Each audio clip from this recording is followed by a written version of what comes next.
guys, hello.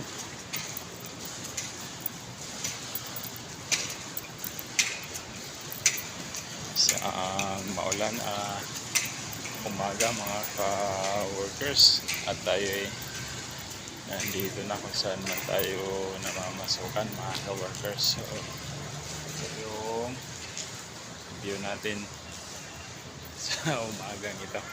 So ayan, ito yung itsura natin ngayon. Ka-short lang tayo dahil maulan, tsaka basa tayo. Basa na naman tayo dahil lalakad na pa pasok.